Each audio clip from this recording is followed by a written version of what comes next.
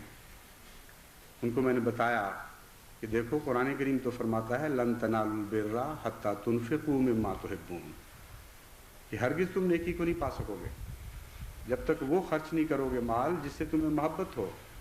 تم تو خدا کی راہ میں وہ دے رہے ہو جس سے تمہیں محبت نہیں، وہ زائد چیز ہے جو تم پھینک بھی سکتے ہو، تمہیں کوئی فرق نہیں پڑتا، اس تمہارے روزمرہ کے دستور پر اس کا کوئی اثر نہیں پڑتا، اس لیے اس کو کیوں ضائع کرتے ہو؟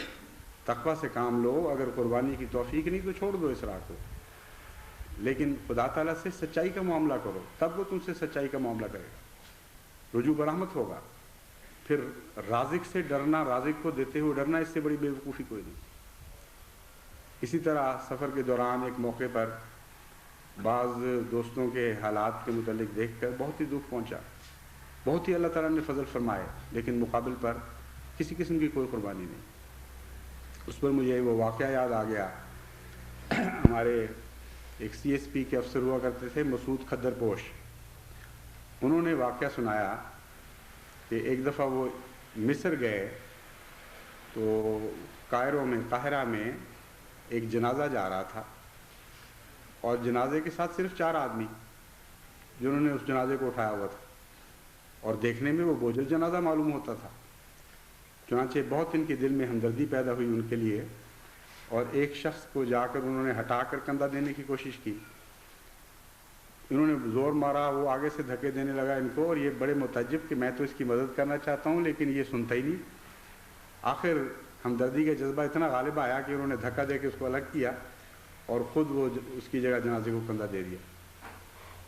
کہتے ہیں میں کر تو بیٹھا لیکن پھر کوئی نہیں آیا مجھے ہٹانے کے لیے، عادت نہیں تھی بوجھ اٹھانے کی، بالکل پس گیا، اور قبرستان کو 4 میل شہر سے باہر۔ کہتے ہیں اس مصیبت میں مبتلا اس جنازے کو چھوڑا بھی نہ جائے، زندگی جیرن ہو گئی۔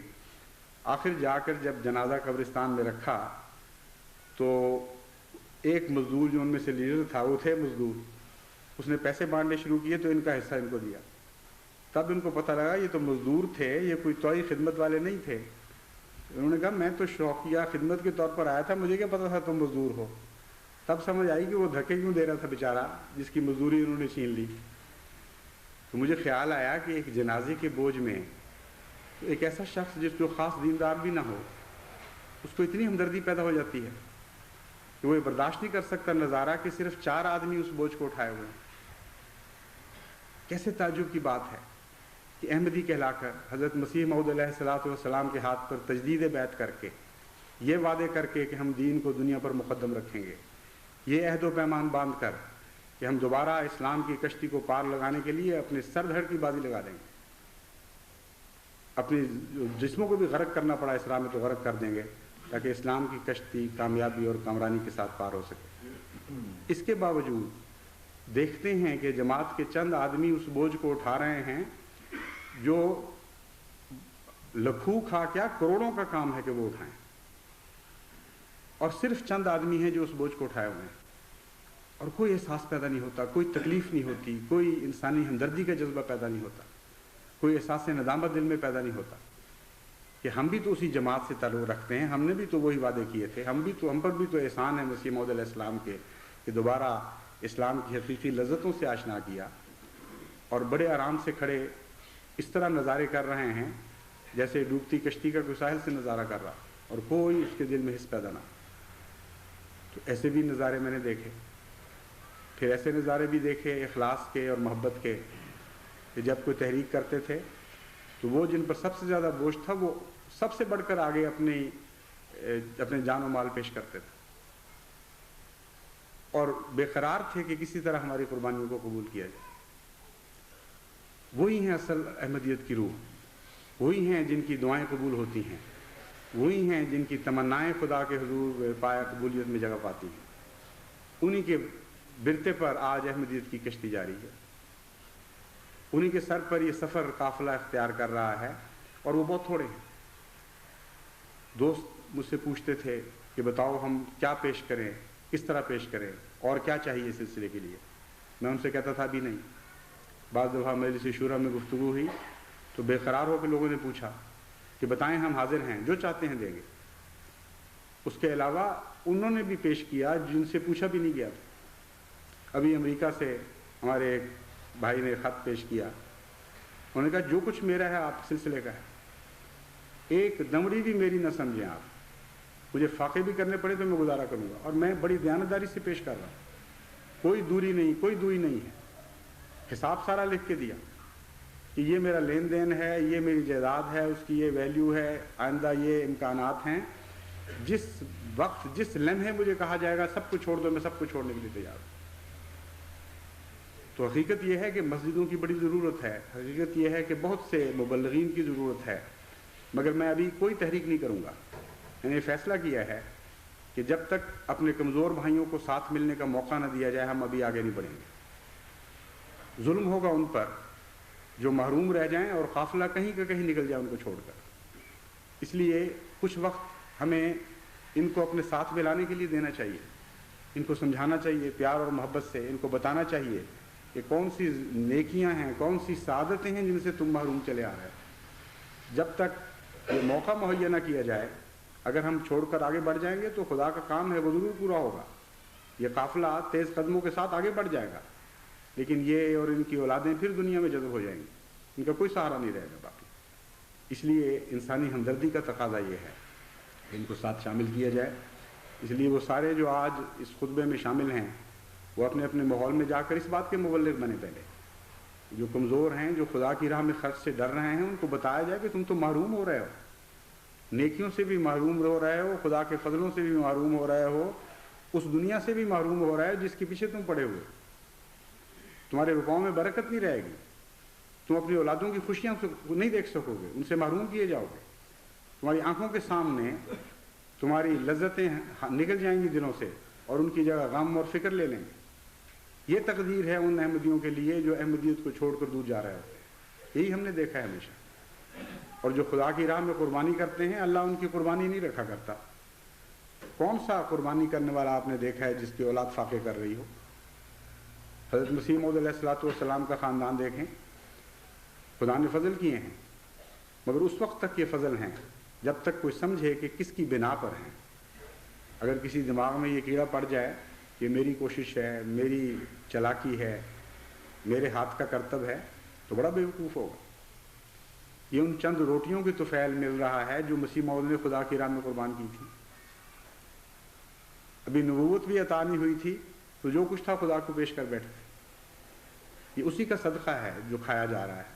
صرف وہی نہیں، سینکڑوں احمدی خاندان ہیں جو اسی قسم کی قربانیوں کا پھل کھا رہے ہیں۔ ان کے والدین نے، ان کے ماں باپ نے بڑے بڑے مشکل حالات میں گزارے کیے، جو کچھ میسر تھا، جو کچھ بچا سکے وہ خدا کے حضور پیش کر دیا، اور آج اولادیں ہیں کہ پہچانی نہیں جاتی کہاں سے آئی تھیں، کہاں چلی گئیں۔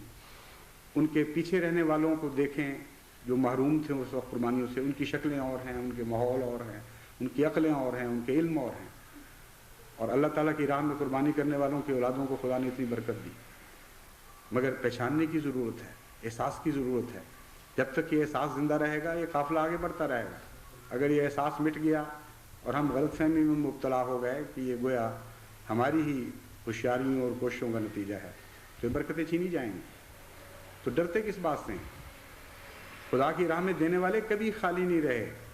رازق وہ ہے، وہ تو محبت اور پیار کے اظہار کے طور پر آپ کے دلوں کو پاک اور صاف کرنے کے لیے آپ سے مانگتا ہے۔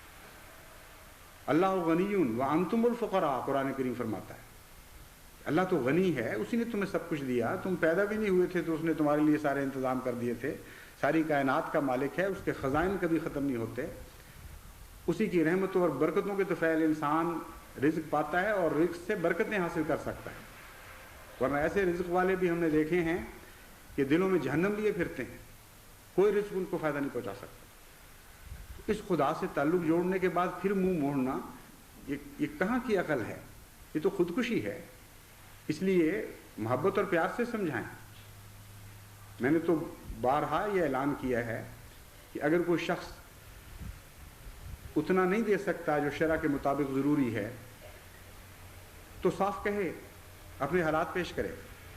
چندہ عام ہے وہ خلیفہ وقت معاف کر سکتا ہے، اور میں کھلا وعدہ کرتا ہوں کہ جو دیانتداری سے سمجھتا ہے کہ میں نہیں پورا اتر سکتا، میری شرح کم کر دی جائے، اس کی کم کر دی جائے گی، لیکن جھوٹ نہ بولیں خدا سے۔ یہ نہ ہو کہ خدا کروڑ دے رہا ہو اور آپ لاکھ کے اوپر چندہ دے رہے ہیں اور بتا یہ رہے ہوں کہ دیے ہی خدا نے لاکھ. اللہ کو بھول جاتا ہے نعوذ باللہ من ذالک کہ میں نے اس کو کیا دیا تھا اور اب یہ مجھے کیا واپس کر رہا ہے. جس نے دیا ہے وہ تو دلوں کے بھیدوں سے آشنا ہے، وہ مخفی ارادوں سے آشنا ہے، وہ ان بینک بیلنسوں سے آگاہ ہے جن میں روپے جاتے ہیں اور غائب ہو جاتے ہیں اور تسلی نہیں پاتا انسان اور بڑھانا چاہتا ہے اس کو. تو جو ضرورت مند ہے اس کی ضرورتوں کا فکر کی جائے گی، اس کی ضرورت کا لحاظ کیا جائے گا، اس کو خوشی سے اجازت دی جائے گی.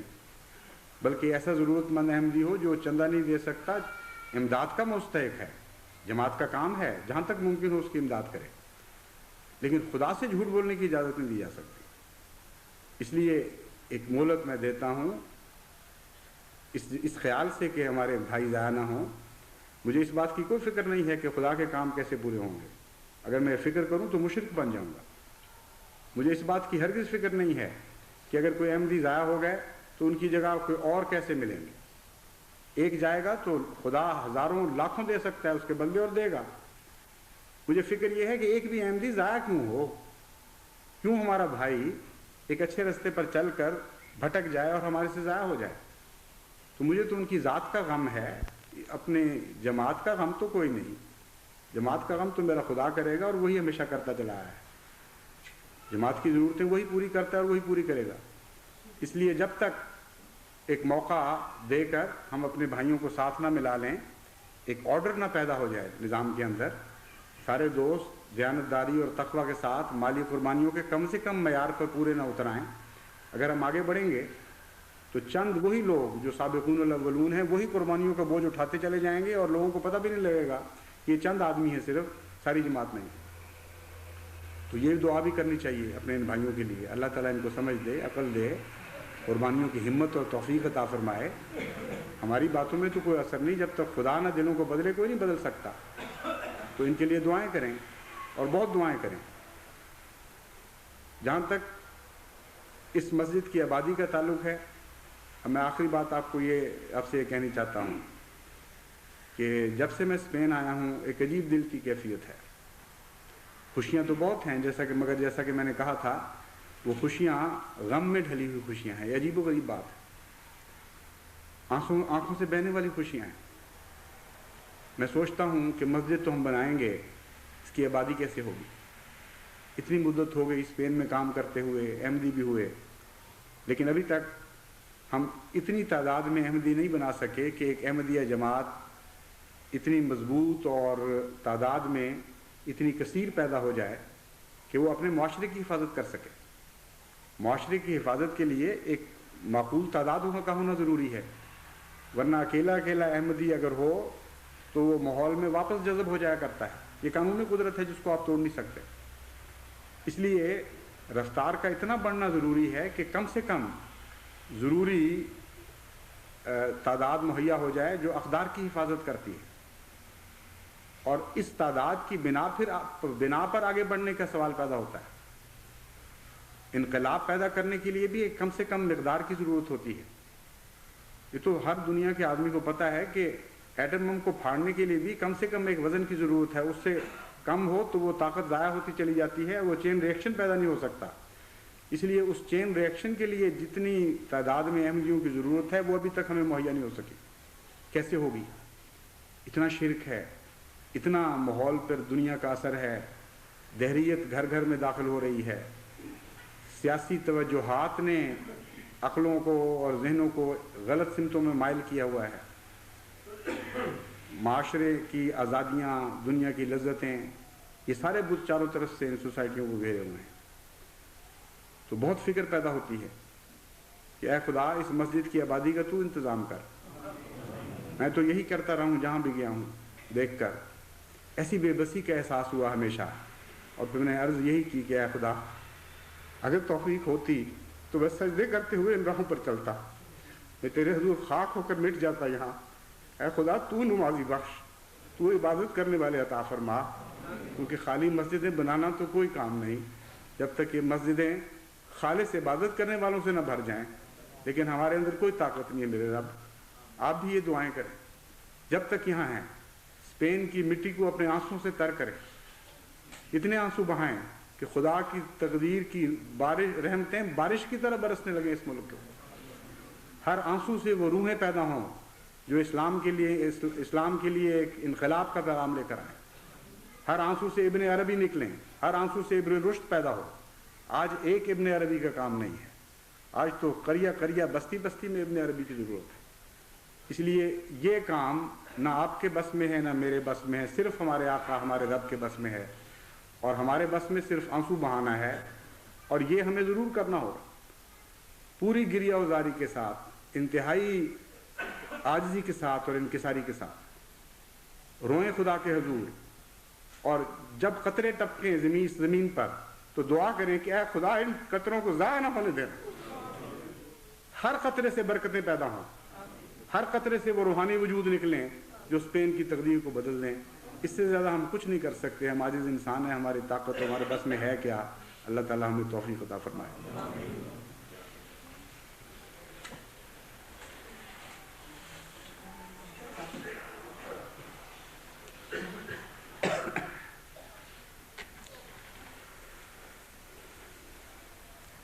الحمدللہ نحمدہ ونستعینہ ونستغفرہ ونؤمن بہ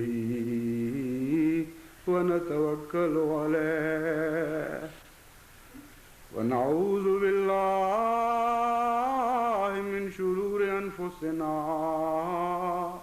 ومن سیئات اعمالنا ومن يهده الله فلا مضل له ومن يضلله فلا هادي له ونشهد أن لا إله إلا الله وحده